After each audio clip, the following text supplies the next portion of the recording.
Bonjour et shalom peuple de Dieu. Napesi bino mbote na kombo na Yesu.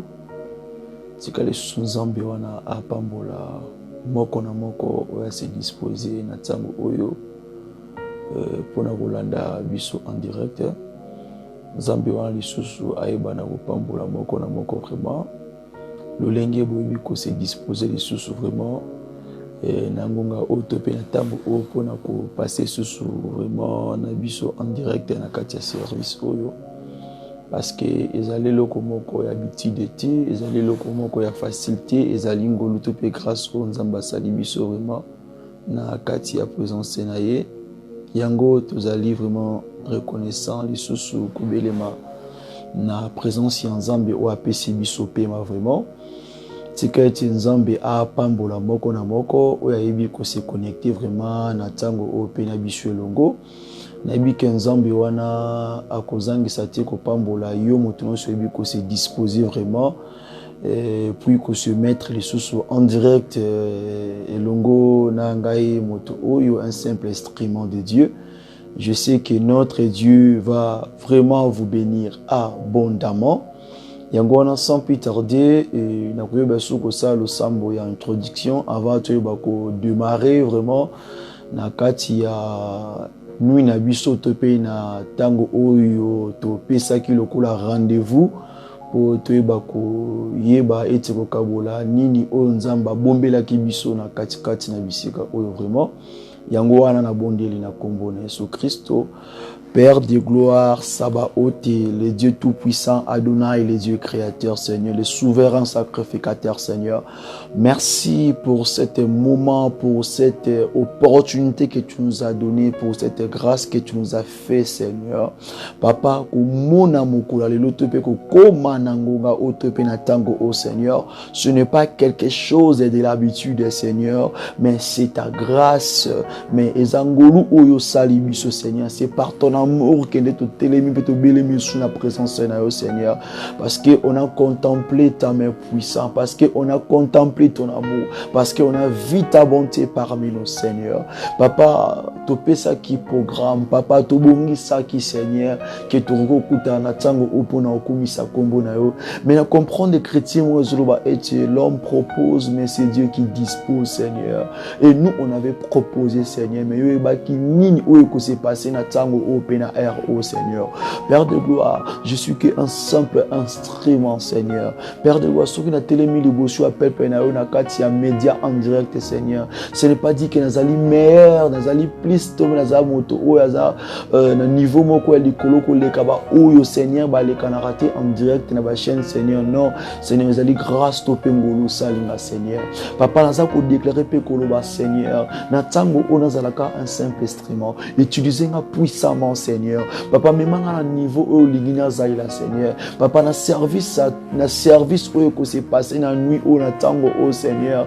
Na linguette, Seigneur, ba o bazana ba problème, Seigneur. Yo s'est manifesté puissamment, Seigneur. Yo kota likambo ya moto nyonso, Seigneur, na tango oyo. O azana ba inquiétude, Seigneur. Yo pesa kimia. O azana maladie, Seigneur. Yo pesa lobiko. O azoluka. Azana problème o ezanga solution, Seigneur. Yo la solution ya problème topé ali kambo wana na kombo na Yesu Messia. Papa moto nyonso azana kati ya problème o ba bengen kirabe, Seigneur. Yo zala lobiko, yo zala résultat malam, Seigneur. Le médecin sans frontières, il est temps et le moment opéré, Seigneur. Papa, il est temps, Seigneur. Papa, manifeste-toi, Seigneur. Yo tu va ko ramener ba cœur ya bato bazali perdu, même les rétrogradés, même ceux-là où va abandonner déjà l'évangile, Seigneur. Toi tu as la capacité, Seigneur. Seigneur. Yozongisa moko na moko dans le chemin, Seigneur. Papa, manifeste-toi puissamment, Seigneur. Papa, kanisa ete na kati ya œuvre, au Seigneur. Na kati ya musala, au Seigneur.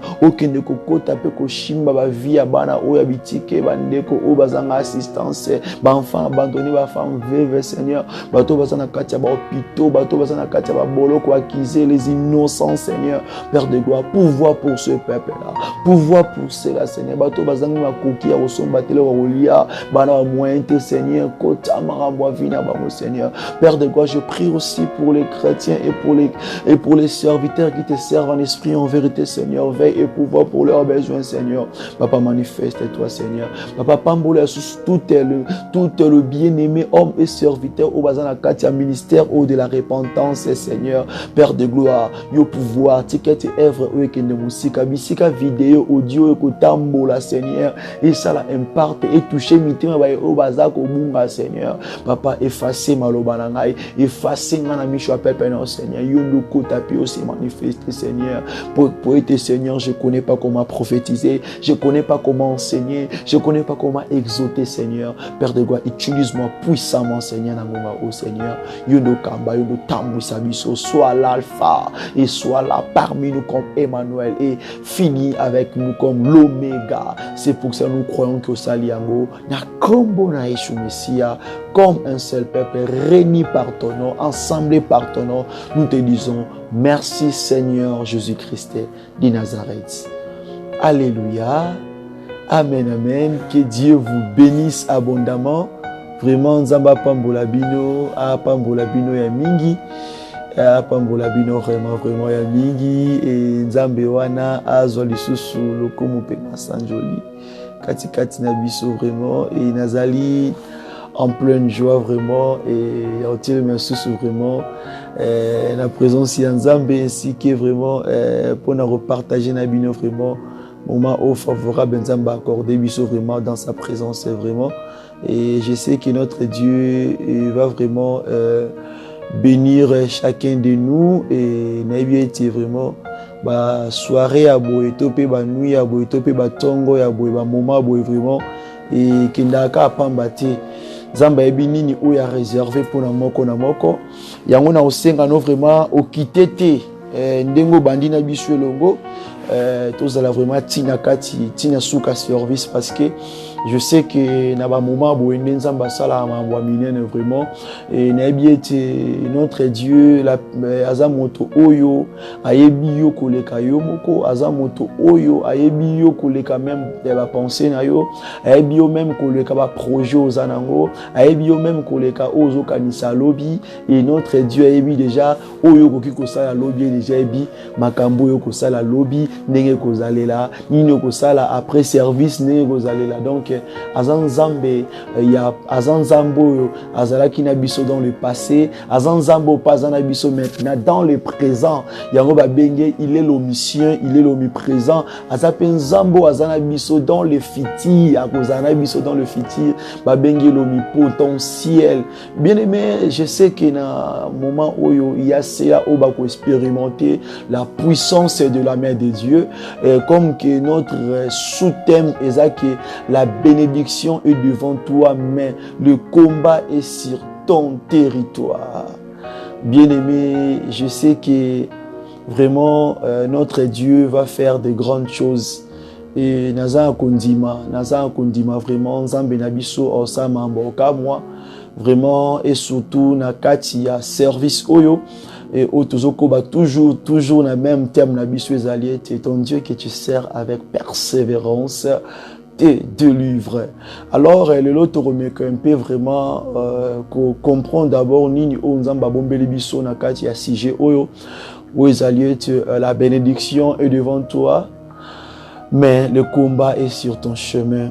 Donc, les pamboli ezali liboso na yo, mais bitumba ezali senanzela oyo ozali kotambola. Alors, vraiment, on a dit que notre Dieu est vraiment juste et fidèle. et un message ou apesi biso na kati na bisika oyo naza sûr que eza pona ndeko o azolanda ngai eza pona bien aimé o azolanda ngai na tsango o message o eza vraiment pona yo et nzamba yabi pourquoi lingi kaka donc yo yamba maloba oyo donc yeba que tu ne seras jamais déçu. Et parce que Jésus-Christ est au contrôle. God is good all the time. God is good.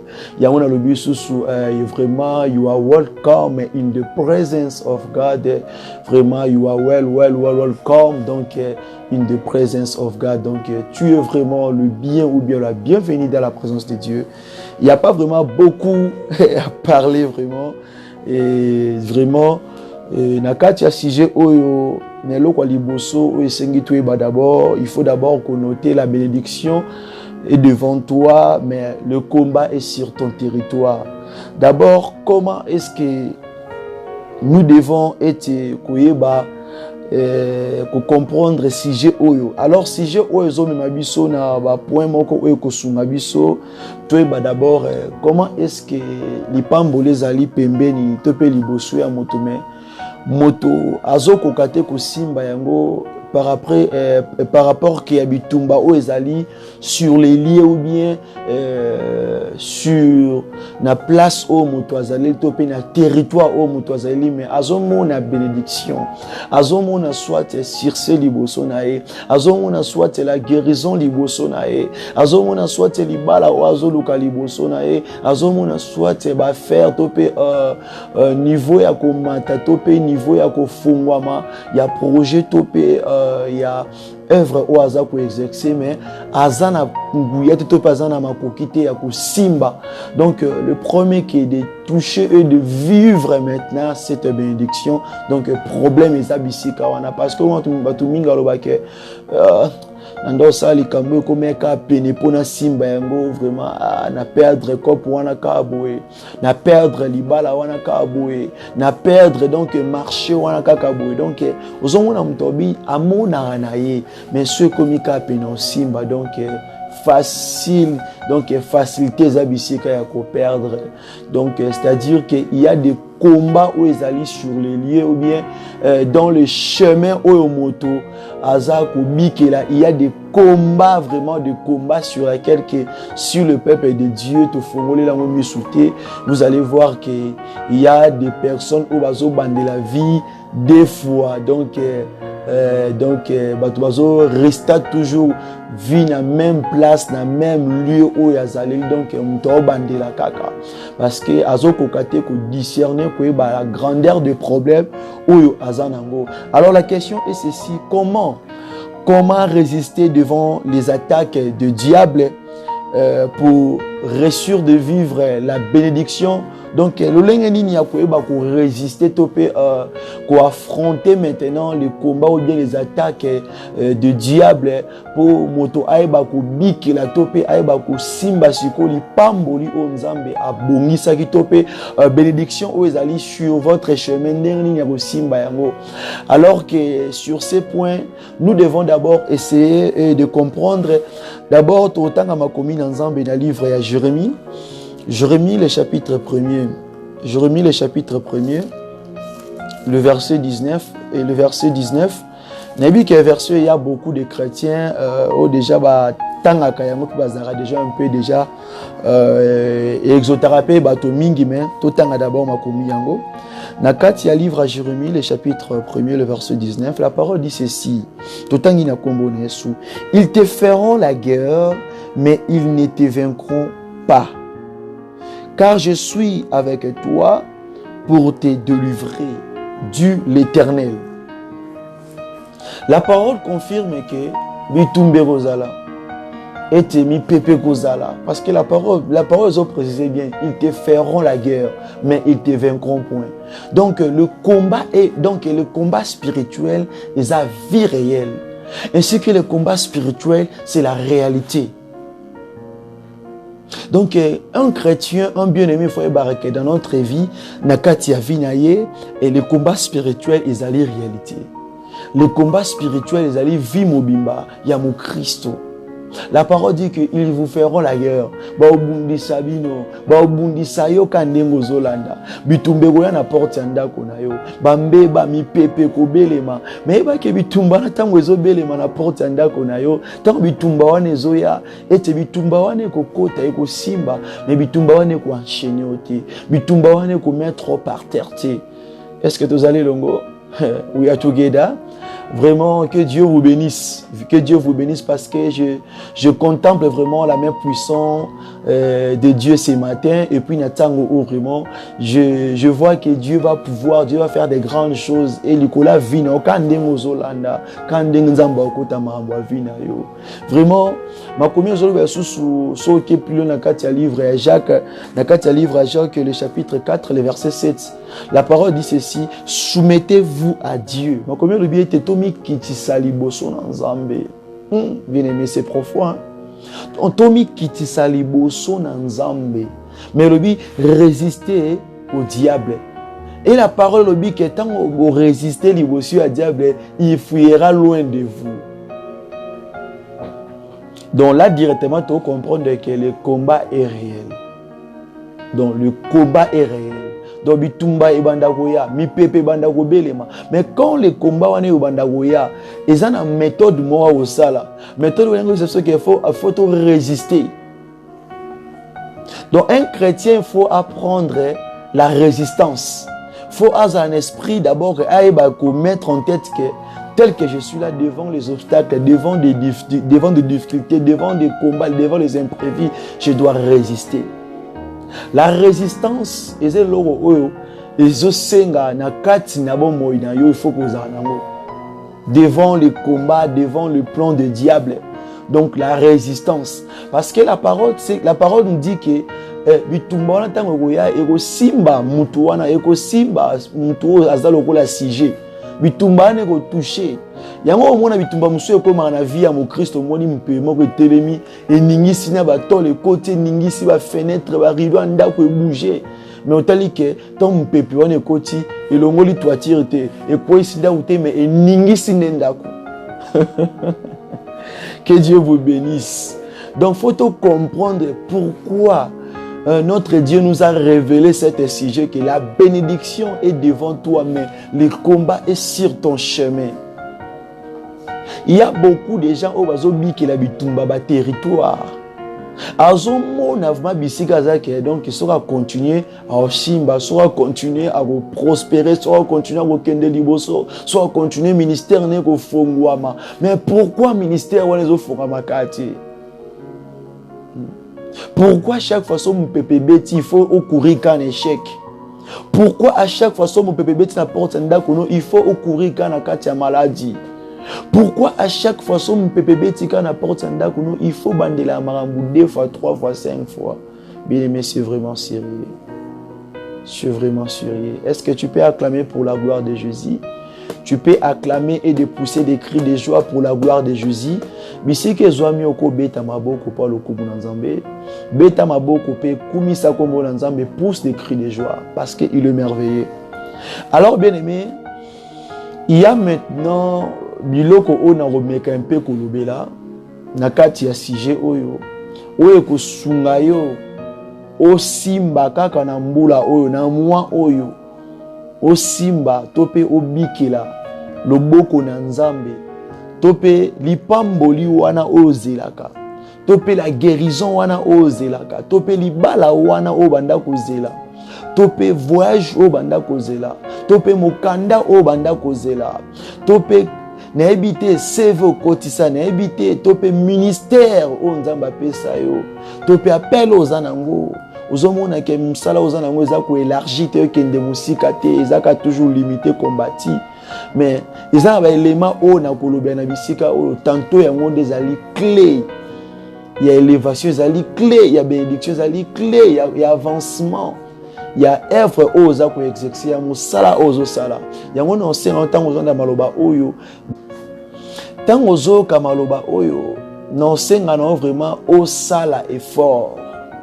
O sala vraiment effort o luka, o mettre maloba oyo en pratique et puis joua tana yo ko discerner maloba nyonso oyo nzamba ko ndako bimisa na kati ya muumbu na kati ya instrument na ye joua tana yo vraiment ya ko discerner parce que je sais qu'il y a un moment boué et que nzambe ayamemanga na ba dimension moko akotanga na ba lié moko amemanga na ba niveau moko donc amemanga na ba point moko tantôt et ton ndako luba tu peux dire que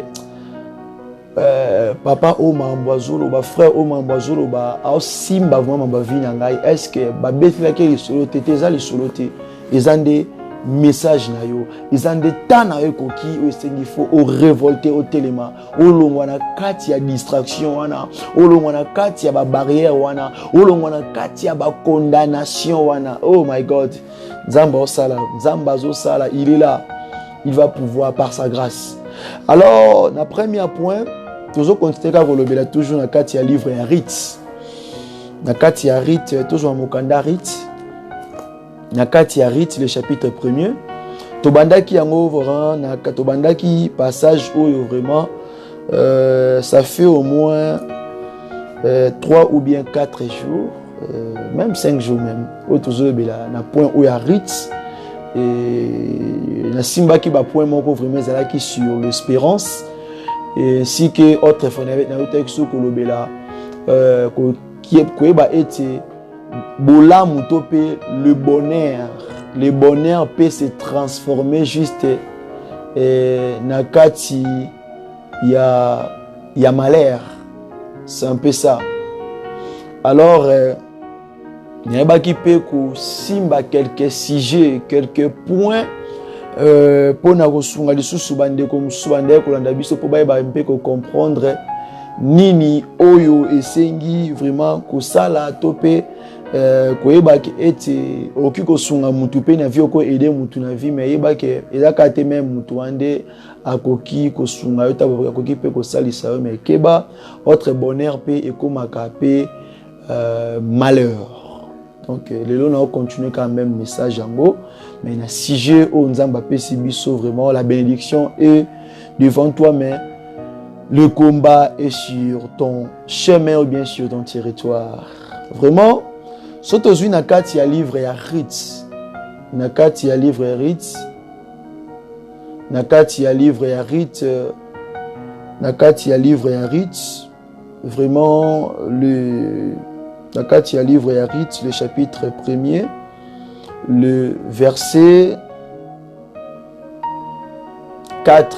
D'abord, veuillez m'excuser, je devais répondre une message qui est là.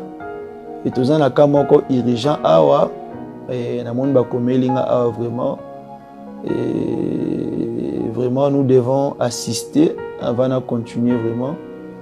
Et ça, nakayende komoko awa akomeli biso awa. Botika natanga nanu message yango et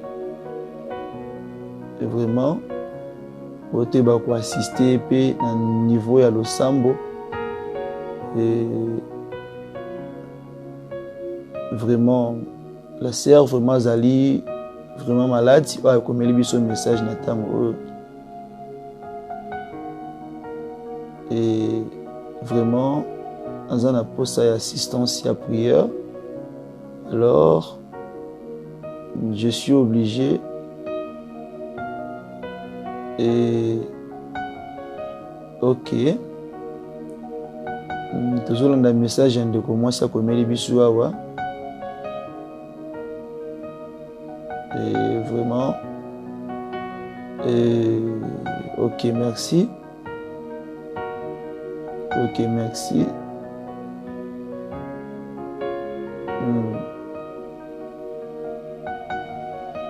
Vraiment, vraiment, merci.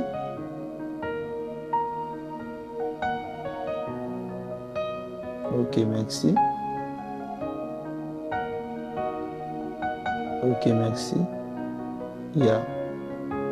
Ou excusez biso vraiment parce que aujourd'hui, sagement comme dirigeant awa, je devais assister plus vite. Au plus vite, vraiment, message où est au niveau à Congo. mais c'est moi qui fallait répondre yango toujours na kamoko ya urgent awa et pas l'une de notre sœur ou azape na kati ya vraiment na kati ya groupe na bichopé azape l'une des membres, l'une des enfants, l'une des sœurs on a encadré vraiment azali vraiment sérieusement malade et a commis siko donc je vais prier ou bien si c'est le cas elle peut passer en direct afin que je prie pour lui vraiment la sœur Bénédicte et yeba ke eloko moko ekoma eloko moko te pe ya mabe ekoma nzambe ayebi pourquoi alingaki maladi wana et se manifester forte na tango oyo et na moment oyo nazo passer pe en direct nzambe ayebi yango alobi ete il est le maître des temps et des circonstances. C'est pour cela na tango oyo vraiment nous besoin d'abiso pe en direct et te soutenir ndeko Bénédicte na niveau à Kinshasa et tout bon de la peau nae parce que Azali vraiment malade pour l'instant et puis Azali a visité na une forte fièvre là maintenant ozobeta ina niveau moko ya makasi bandeko bayebi réalité le Canada na Congo na Kinshasa bayebi de quoi je suis en train de parler. Et bisiki ezwami ozolanda ngai banda ko intercéder pour ndeko Bénédicte alors que ngape nazobonde na tango oyo c'est pour cela to bondeli na kombo na Yesu Messia Yahweh na kombo na Yesu Christo Père de gloire na belemi sous na présence na yo Yahweh na eko déclarer pe koloba sous na tango au Seigneur. D'abord na pesi yo merci Seigneur parce que yo zali le maître des temps et des circonstances Seigneur. Oyebi la réalité où eza koleka na kati ya nzoto to pe na kati ya vie ya la sœur Bénédicte Seigneur. Papa, je suis en train de prier et de déclarer ceci. D'abord merci pour la vie que tu as accordée. Merci pour la force au pessier. Merci na ma coquille to pe na souffle de vie au pessier Seigneur. Ta parole dit ceci que l'Esprit du Seigneur est sur moi parce qu'il m'a oint pour annoncer la bonne nouvelle. L'Esprit de Dieu est sur moi pour aller plutôt de proclamer une année de grâce. L'Esprit de Dieu est sur moi pour aller guérir ceux qui ont le cœur brisé. Alors quand je vois les cœurs brisés, ezali bato baza na kati ya maladie, bato baza kobela, naza koloba directement sur la vie de la sœur Bénédicte. Bisika zali na metu, bisika zaya kolala Seigneur. Papa, l'esprit qui opère la guérison instantanée, la guérison où que pas na yo, où t'es pas médecin, t'es pas banganga, t'es Seigneur, mais où t'es pas na yo, la guérison divine. La parole déclare que tu as envoyé ta parole et ta parole fit guérir. Tika te maloba me kota na kati ya nzoto ya la sœur Bénédicte et apporter la guérison bisika zali in the name of Jesus. Na kombo na Yesu Messia abiki sama zwa lobiko bisike zwa mio zala guéri et je le crois par la grâce de Dieu tu es guéri na kombo na Yesu Christ obiki sami tolobi ete amen. La sœur Bénédicte obangelo roté, notre Dieu a déjà pourvu, notre Dieu déjà a pouvoir. Donc lobiko ezali déjà partage na yo. Alors, tu continues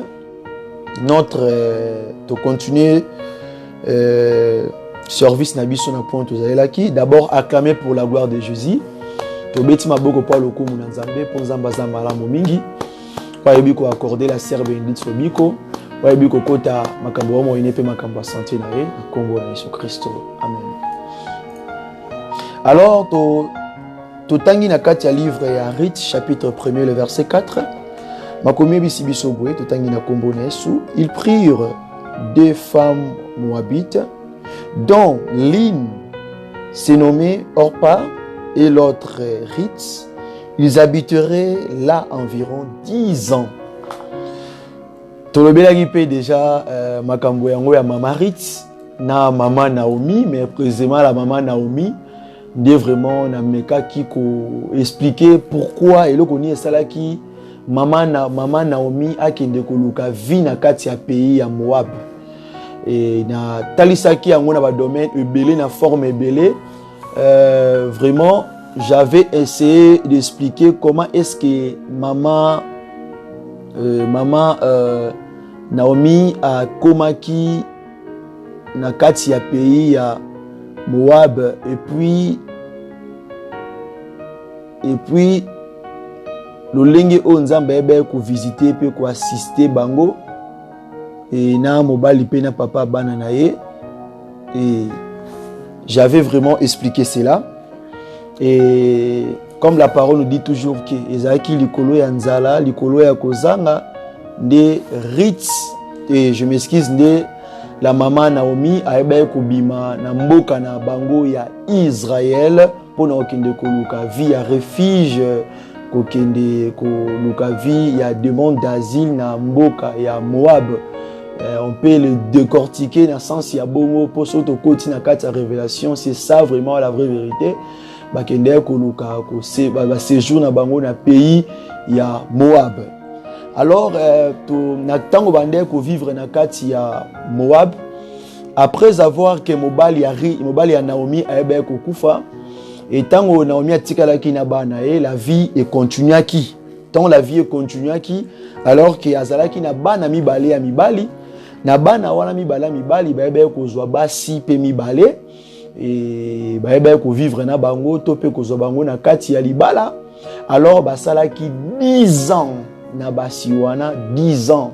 Alors on a 10 ans wana to comprendre que la sœur Ritz na la sœur Orpa baebaki koyeba qui était la maman Naomi. Donc baebaki vraiment maman Naomi azana ni poso vaina mutu 10 ans.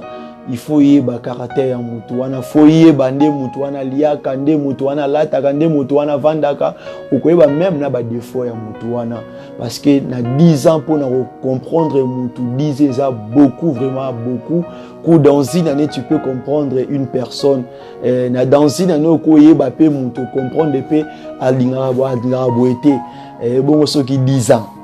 Alors la parole dit que environ 10 ans. Donc ba vanda qui vraiment environ 10 ans. Si on a 10 ans on a par rapport à la révélation, par rapport à la profession aujourd'hui, ils ont un élément moko ina simba na kati na bisika wana oyo ko pousser yo obikela loboko na nzambe to pe omona o nzamba loba pona vie na yo. Alors eloko liboso on a linko loba ilinko tali so point moko. D'abord il faut que tala na vie na yo bisika nini o nzamba zwa yo bisika nini oyo uta premier élément oyo sala ete emema yo na réussite emema yo na guérison emema yo omona loboko na nzambe emema yo o vivre la main de Dieu emema yo même omona la guérison na kati ya maladie ozobikela wana na kati ya situation ozaleli eloko liboso oyo kosala ke efongola elonga bitumba oyo eza liboso na elongola ba obstacle wana eza foko yeba bisika o nzamba zwa yo où Dieu t'a ramassé bisika nini nzamba lokota yo. Premier élément bien-aimé. Alors na olobela ba personnalité batumi satu na kati élément on apprécie oyo pour comprendre eloko moko. Alors tu comprendre que na kati ya vie soit ya Ritz na Orpa baebaki d'abord bisika nini o babandaki na mama Naomi parce que après 10 ans wana de Orpa na Ritz baebe kokufela mibali batikalaki na belle mère na bango après 10 ans wana. Donc ce n'est pas facile. Alors que après 10 ans wana esali que Ritz na Orpa babotata mwana mote makamsueza prophétique 10 ans ndako libala moi si abotité eza facilité eza facilité donc eza bilo moko donc déjà ibande koloba déjà pour na lobby moko quelconque. Alors na kati ya ndako wana batikalaki Orpa na Ritz et puis na belle mère na bango sans enfant, sans mari, mibali bakufaki, batikalaki na Naomi. Alors que tu es bien, réalité ne s'est passé qui entre Naomi et ba belle fille naïe. Tu es bien, réalité ne s'est passé qui na katiwana. Et après avoir que Naomi a koufé la ki mobali, a koufé li bana, et puis bana basi wana batikali ba veuve, ba jeune veuve. Bien aimé, ça qui facilité. Mais il y a eu des points où ils ont signifié que même rythme, même orpa, batala ki bisika nini babanda ki na Naomi. Bien aimé, moni pour nous réussir na vie. Au moni même pour nous moi le bon na nzamba ta na ministère na musani on so mutazo sala. D'abord, et l'ora liboso faut kanisa bisika nini obandaki.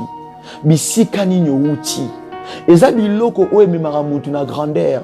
Eza mutu eza biloko ememaka mutu na niveau ya vie moko ya likolo. Po mutu a matana olie, eko senga atala auti wapi, eko senga atala abandaki wapi. My God. Donc eza biloko d'abord o e provokara ke nzambe apesa mutu réussite, amema mutu na niveau ya vie moko ya likolo. Na yebi ke bisiko zo na ndango zo comprendre parce que ça na batu mingi déjà ba bossa na bisika o ba uta. Batu mingi a déjà influence tato akoma na Europe, akoma na Amérique, azana Asie, abosa na bisika wa bima, abosa na village na bango, abosa na libota na ye, abosa na bato basungai na tango pasi, abosa na même bisika oyo ye abande kolala tango azangaki bisika ya kolala, abosa na même bisika oyo abande kolia tango azaki na lisugita azaki na EDT, bato bande kosungira biloko wa muke. Mais biloko wana ekoki ko empêcher yo bisiko zali ou accéder to au vivre vie moko ya grandeur. Même si ozomona wa mais ozomona ozobikela wana eza o ayote. Nzamba bongisa biloko minene pona vie na yo. Dieu a toujours préparé ba projet moko abonné, ba projet minene mais ozobikela yango te. Ozomona mais osimba yango te. Ozomona mais ozovivre yango te. O kam tumsobi ah papa Paul nako simba nanga $1000.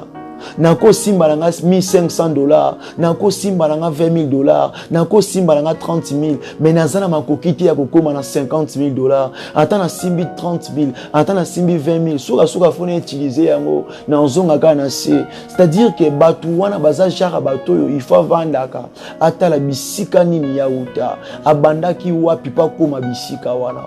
Bien aimé ozolanda ngai na bi que tu as des combats ou parfois les kanango na niveau finance na yo, ozo les kanango na niveau santé na yo, na niveau ya relation toi soit ya nzela ozo banda ki fiançailles, bo banda relation mais oko na suka te toujours ba déception, il faut que tala no sima. Bien il faut que tala sima. Bien aimé na point na ya rite na or pas devant leur belle-mère, donc comprendre que bah yeba ki d'abord que ceux qui lelo o batangi biso ba femme mariée, batangi biso basi pe na kati ya basi, eza parce que tozalaki basi ya bana ya mama oyo. Mais lelo o bana mama o bazali te. Alors, toko tika mama ka boy. Alors, ça veut dire que bazala qui na relation moko malamu entre Naomi na deux belles filles na ye, bazala qui na relation moko malamu. Bien aimé oebi eloko nyonso e bandara bien, eloko nyonso e bandara na soit na départ moko malamu, eloko na suka e abutiraka eloko bien. Alors bien aimé na suka wana te soki na ke susu na kati ya penser mususu mais to mona ke ezaki na jeune homme bando bengi na kombo David. Bien aimé David pe ye pa utaki na vie ya pasi. David pe abotamaki na famille ya pauvre. David pe azaki moto azaki kontete na kati ya Israël. Taka moto azoboko la bibwele ya papa na ye pe azova na kati ya zamba. Donc azaki moto azaki sans valeur, azaki moto azaki kontete. Alors que David pe na point na ye azalaki na azalaki na loko azalaki na motema na ye la reconnaissance. Bien aimé, David azalaki na la reconnaissance. Sur une carte livre ya 1 Samuel chapitre 18, dans le verset 18. Bien aimé, au monde comment est-ce que David a répondre le roi Saoul? Azoba etobi nini o ngana mérité. pour na vanda na kati ya palais royal nini o nga na mérité pour na zala mobali ya mwana ya mokonzi nga moto na wuti na kati ya libota moko ya pasi na kati ya libota moko eza kontete. Oh my God, bien aimé, eza biloko moko na vie na biso batu soki to bosa na babelema oyo parfois omona ka na vie na yo ozo refaire bilo mususu esengi obandela te parce que nzamba za juste et fidèle. Nzamba pesara mutu pa otala intérêt na ye, nzamba sala mutu pa otala intérêt na ye. Et alors que même David avant de habiter na mérité te, na mérité te parce qu'ayeba ki bisiko autaki, parce qu'ayeba ki bisiko abandaki. Bien aimé, na suki pe wana te, même le roi Darius devant Daniel, so aussi dans le livre Daniel chapitre 6, dans les versets 3 et 4, on comprend que le roi Azalaki d'abord reconnaissant, ayebaki talent, ayebaki niveau, ayebaki reconnaître grâce aux Azalaki na kati ya Daniel. Donc ayebaki la grandeur, ayebaki comment est-ce que Nzamba bande ko utiliser Daniel. Ayebaki comment la grandeur et l'oko étoile ya Daniel ayebaki yango. Alors bien aimé, yebaki biloko mususu yoko sala mokili oko semer oko luka Nzambe et surtout ba homme de Dieu et surtout biso ba sali na Nzambe et surtout le peuple de Dieu ba luka Nzambe l'esprit en vérité. Biloko mususu oko sala ozo semer ozo lona bato mokili ba ko reconnaître yango te ba ko yeba yango te certains là ba ko yeba yango te mais yebaki Dieu à qui ko reconnaître Dieu à cause à la Nzambe à cause à la même témoin ya bulamo salaka Nzambe qui ko approuver yango. Alors, parce que les rois, tous, ils mangent à Jésus-Christ. Parce que le travail que Daniel a là, les rois avaient trouvé Daniel qui est fidèle et juste. Dans le métier, dans le talent. Tu comprends qu'il y a ici 3 catégories à battre. Dans quel niveau il y a Ritz, dans quel niveau il y a David, dans quel niveau il y a Daniel. Tout le monde a des biloko oyo na vie na biso batu ceux qui tozo négliger yango, ils a pas si pour monter avancer na vie. La reconnaissance. Kota la bisika o bandaki. D'abord kota la bisika o yo banda bisika o yo uta. La reconnaissance aussi. L'œuvre aux sala. Est-ce que au sala on a motema moto na mitema mi balé? Très important. On a ezali premier élément. Alors on a deuxième élément. Il faut comprendre même quand on a 4 livres, il y a Ritz. Chapitre 1er, le verset 114. Alors que nous comprenons de l'eau, donc la bénédiction est devant toi, mais le combat est sur ton chemin. C'est-à-dire que oso vivre une bénédiction, donc comment est-ce que je peux dire cela? Donc tu oso mona bénédiction no boina misu, oso mona yango, mais aussi mba yango te. Mais ozo vivre yango te, ozo mona parce que oko mona eloko, ozo mona eloko mais oza na possession yango te, mais osalela yango te. Tu peux voir oui, mais osimba te. Il y a la différence, il y a ko mona na ko simba. Il y a ko bikela eloko ozo mona. Mais ça différent pena moto azo mona eloko de loin mais a toucher yango te, c'est-à-dire aza na possession yango te. Alors que tango que Ritz à comprendre que Naomi azali pe canal topé pont oya komema bango ete bakende ko vivre tout ko simba bilaka o nzamba tiaki likola vina bango basatachaki na Naomi. Alors yeba que bien aimé bato mosusu bazalaka bénédiction pour na biso. Parce que tant que la bénédiction tozo bela mutu. Nzamba okita manité. Nzamba okita lipate kwe na se e utalikole kwe na se pour ozwa olia non. Dieu va utiliser juste une personne pour azala canal, azala pont ya bénédiction na yo. Alors la bénédiction est un mutu. Eza mutu o nzamba kotia na disposition juste pour na vie na yo. Juste pour no longo na réalité ozanango. Donc bénédiction eza mutu. Lipamboli wana eza mutu. Pour nzamba sala kana nzela mutu. Asana nzela libanga te. Asana nzela ya mpepete, asana nzela mutu. pour alongo na situation za nango wana. Ndezala qui même penser au ritna or pa bayebaki. Batala ki lolenge ba vivra ki na mama Naomi. Est-ce que maman ni soit ko vana bango bongo? Maman nini wa kondima bango kozwa bango te lokola basi ya bana na ye mais bana na ye propre. Oh my God. Bien-aimé, ne pense pas que les gens qui vivent dans moto, oh azo sunga yo, azo aider yo, azo latisa yo, azo futelo ndaku. To moto andimi kozo en charge, to pe moto aza ko sponsoriser yo na niveau ya voyage, na niveau ba faire. Bien-aimé, ne pense pas que so za na moto wana nyonso elekanaka na facilité. Yeba ke na kati ya munoko wa moto wana akoza la peine maloba o ezo blesser yo. Tobengango ba parole blessant. Maloba ou ezo blessé. À cause à peine maloba ou ezo découragé yo. Au moment que mutu mususu monié que yenda zana makoki to pe na facilité. Yo mo considère que mutu soki na kangamina e na kozwa pe vie. Na occupé kozwa moyen ko s'en sortir pona longo na kati ya situation oyo. Otali mutu ngo on l'a encouragé, on l'a motivé pour le caper na vie au matin.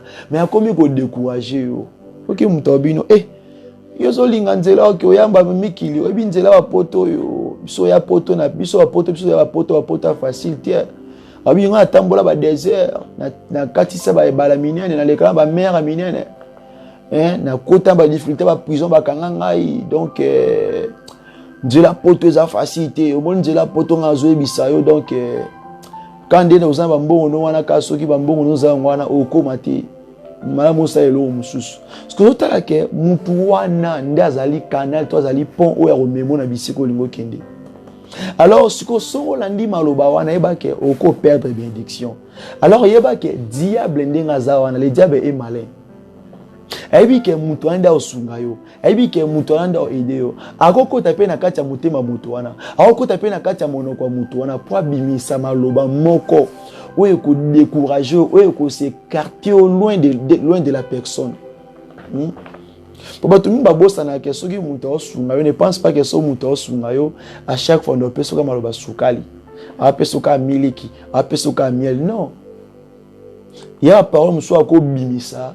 Ou tel obité non soleil sous na été na tikaye. Alors so otiki pour l'instant bilo musuto lo bateka keza fo eto tie fo oui ya okanisani nte mutu nyonso yebiki aza canal aza pont ya kolongolo na situation za nango wana il faut toujours komikitisa il faut toujours komikitisa il faut toujours ya koluka koyeba ko comprendre mutu wana que Dieu vous bénisse. Alléluia.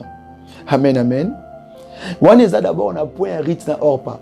Pour ce que na kati ya livre Rite Kawale chapitre 1er le verset 5 tina 14 au mona ke tala maloba ya Naomi devant orpa devant Rite. Nan on supporter maloba bongo. Donc Naomi a bimisa ki maloba moko ezala ki douloureux. Maloba moko ezala ko basola motema mutu. Orpa tala obi maloba nganga yebwi. Tanga verset wana. Dans mes zones, même si botamboli nanga bovandi nanga bobi botambo nanga tina ozonga na mboka nanga na ke continuer vie nanga kuna bino kanisi ke so bozana nanga kaka na ajo nga na komi nango na bota mwana wana kola tibozela bala est-ce que bozana mutema wana naza kuna makoki d'avaste ya kobimisa sumwana ya niveau to pe ya âge na bino pour déjà âge ki donc pour nanga déjà Jésus ki wana. Donc, si vous avez un vie, vous avez un vie. Imaginez nous mutu azoe biso lo kwa bongo. Yo ti ovanda nanga ne pense pas que na ko bimisa mbongo nanga pona futi lo biyo kende poto. To ne pense pas que na ko peso mbongo po banda ko teka. Ne pense pas que na ngana ko zona ko tuna musala ngandi na zawa. On ne pense pas que ngai na ko sala ke yo okota na kati ya faire wana na kati ya musala wana. Oui. Bien aimé, oui. C'est la réalité. Batu mingi bazo ba réponse mushwa mabe et pas batu esenga ki fa ba sunga bango. Pas mutu amone ki azaki canal azaki pont ya kokotise swati na musala wana na institut wana na dossier wana na ba faire wana na ndako wana voyage wana mais likola manque à discernement. likola manque ya discernement tali pe mutamoni mo ta longwa ya kan sienani avanda na okeni wapi avanda ya zana ngo zana ngote avanda ye azo posséder.